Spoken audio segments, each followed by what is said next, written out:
Saya juga tidak tahu, apakah 9 ini, perempuan atau laki-laki.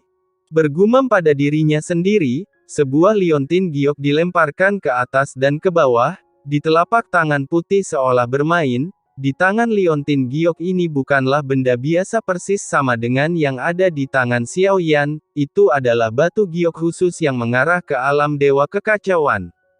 Berjalan dengan kaki indahnya di istana Qianying, sedikit mengangkat mata indahnya tidak ada yang bisa melihat wajahnya saat ini, jika ada yang bisa melihatnya Anda pasti akan merasakan bahwa wajah ini terlihat mirip dengan Yu Yan. Setelah bergumam pada dirinya sendiri sejenak setelah memutar telapak tangan putih untuk menerima batu giok khusus, begitu sosoknya bergerak, dia menghilang ke dalam istana. Di dalam aula budak Dewa Sura pertarungan antara Tian Xun dan Xiao Yan akan segera pecah, sungguh menakjubkan apakah langkah ke-9 juga jatuh ke dalam perangkap dan menjadi budak para dewa. Di bawah topeng Xiao Yan sedikit merendahkan suaranya perlahan berkata, apa hubungannya denganmu? Tian Xun merasa diejek. Meski matanya dingin dan tegas, kamu takut dengan langkah ke-9 jadi tidak ada yang perlu kamu bicarakan? Jawabannya dingin, ketakutan tidak mungkin terjadi tapi saya belum pernah membunuh orang kuat dari langkah ke-9 sebelumnya. Jadi tidak bisa dihindari untuk menjadi sedikit bersemangat, Xiao Yan mengangkat bahu. Mata Tian Xun sedikit menggelap, karena dia benar-benar tidak merasakan aura mendesak di tubuh Xiao Yan. Sungguh kepercayaan diri yang luar biasa. Perbedaan antara awan dan lumpur sulit bagimu untuk menerima gerakanku, meskipun Tian Xun sedikit skeptis, namun dia tetap percaya diri dengan kekuatannya sendiri. Setidaknya saya tidak pernah khawatir tentang hidup atau mati saya sendiri. Selama percakapan antara keduanya perisai cahaya keemasan telah diperkuat kembali. Jangan meremehkan kekuatan tempur dari langkah ke-9. Sungguh, kalau begitu mohon minta Yang Mulia Tian Xun untuk mengambil tindakan. Xiao Yan mengulurkan tangannya, dia mengangkat jarinya ke arah Tian Xun. Mata Tian Xun menjadi dingin, dia tiba-tiba meraih Xiao Yan dengan 5 jari dari jauh. Teknik ketiga Tian Jifa, cengkeraman hantu jahat. Telapak tangan hitam ungu yang dipenuhi kekuatan ganas dan tak tertandingi merobek Xiao Yan. Seolah ingin menghancurkan Xiao Yan menjadi beberapa bagian, saat berikutnya sosok Xiao Yan ditutupi oleh cakar hitamnya, apakah tidak mungkin untuk melarikan diri dari ini? Tian Xun mencibir saat dia bergumam, tiba-tiba kabut hitam meledak, salah satu sosok itu bergegas keluar datang langsung ke Tian Xun. Tian Xun berdiri dengan tangan di belakang punggung memiliki rencana dalam pikiran, jika kita ingin bertabrakan dia merasa bahwa langkah kelima bukanlah hal yang perlu ditakutkan. Dia tidak bersembunyi kemudian Chang Hong, yang bergegas ke arahku, mengepalkan tangannya.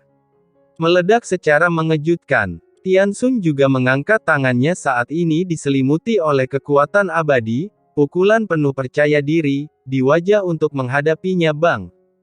Suara tabrakan yang menakjubkan meledak di lapangan dalam sekejap, kekuatan teror itu seperti gelombang yang mengamuk lapisan berayun terbuka.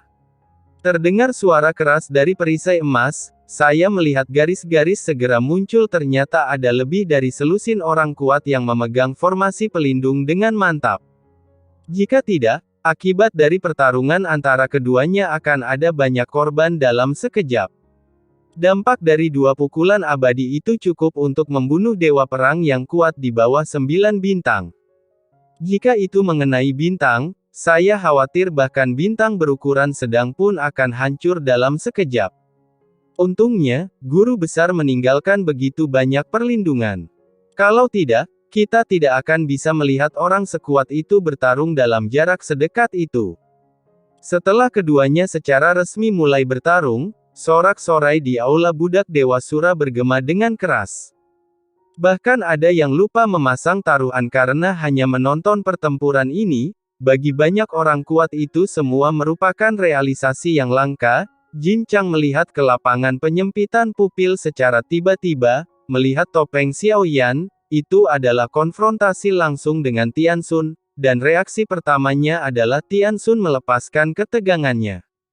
Hati Jin Chang tergerak. Tian Xun hanya merasakan lehernya panas. Jika kamu berani melepaskannya, maka kamu akan mati. Dengan langkah ke-9 hanya satu batang dupa untukmu untuk membunuhnya.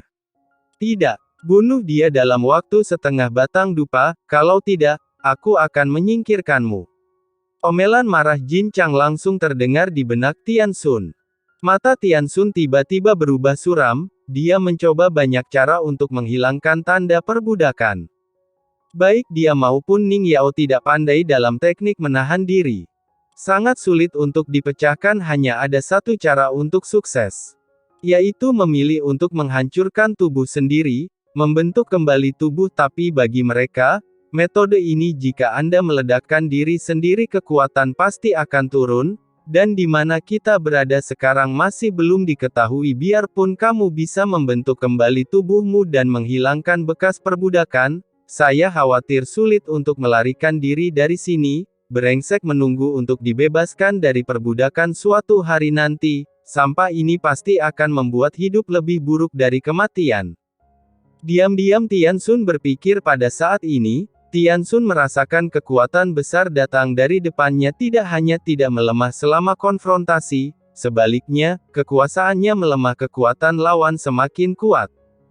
Tiba-tiba sebuah kekuatan besar tiba-tiba meledak dari tinjunya. Tian Xun tidak pernah bereaksi, tinjunya terguncang. Pukulan lain dari sosok itu sangat cepat jatuh di dada Tian Xun. Ledakan. Pakaian bagian atas Tian Xun hancur berkeping-keping. Mengungkapkan pelindung tubuh, tubuh itu tiba-tiba melesat ke belakang. Puluhan kaki telapak kaki membentur tanah dengan keras untuk menstabilkan tubuh Anda. Saat ini, matanya penuh ketakutan. Kemudian dia menundukkan kepalanya dan melihat ke armor bagian dalam. Ada bekas kepalan tangan yang sangat jelas di sana. Saat aku mengangkat kepalaku lagi ingin mengunci sosok Xiao Yan, namun, dia menemukan bahwa sosok Xiao Yan hilang. Hilang. Bagaimana mungkin? Dia menghilang tiba-tiba.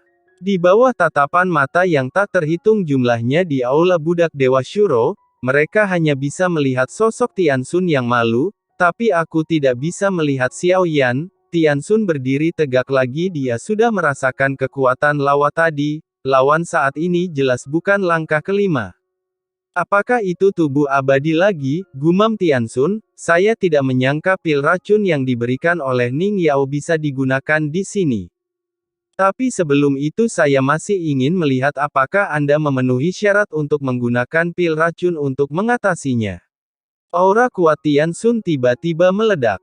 Baru saja dia dipukul mundur oleh sebuah pukulan. Dia tidak menganggapnya aneh karena saya tidak mengerahkan kekuatan penuh saya. Hanya sebuah pukulan yang diselimuti oleh kekuatan abadi. Tidak mengherankan jika dipukul mundur, tapi sekarang Tian Xun bahkan tidak bisa mengunci Xiao Yan.